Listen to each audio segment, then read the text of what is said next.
If you want, MPX AUTOS HMD, how are you today? Just a little fun with the videos, and here we don't try to knock anyone down. We don't try to make any fun of anyone. We just want to be, you know, a little bit fun and relaxing in a very, very hot day in Sydney at this moment. Yeah. Anyway. This is typical installation of someone who say, nah, it's good. I can do it in an hour. My friend can do it in about 15-20 minutes. Or say an hour, something for a camera installation. So what you can see here is a normal camera, which is normal one.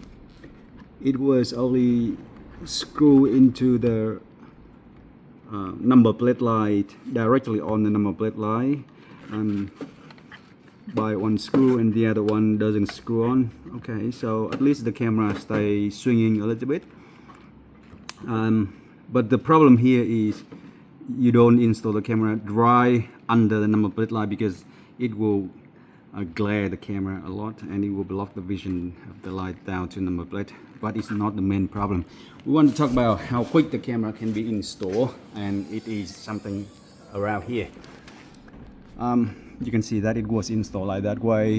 The camera wiring was running through the channel, which is professional style, where we also run the wiring through the channel as well, the tailway channel. But come down here, it actually makes it very different. The rubber was pulled out and left unattached back to the car's body.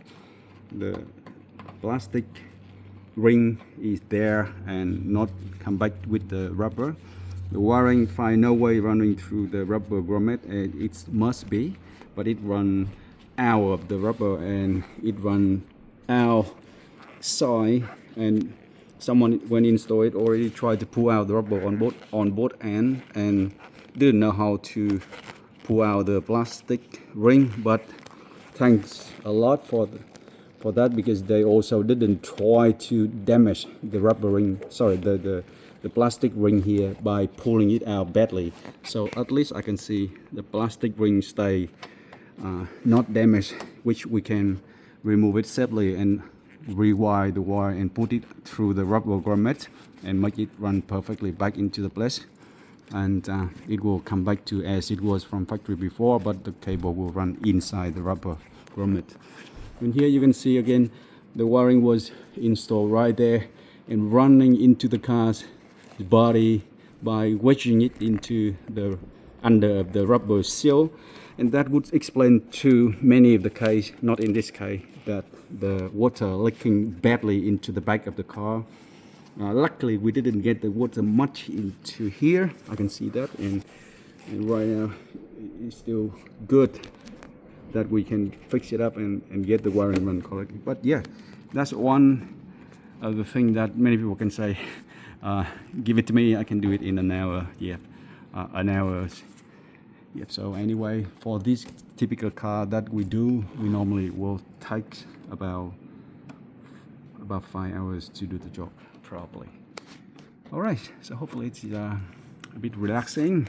It's very hot still, but yeah, hopefully it will help you to avoid some of the very costly mistake to run the camera cable at the back end of the car, especially like this one, which is a Toyota HIACE van.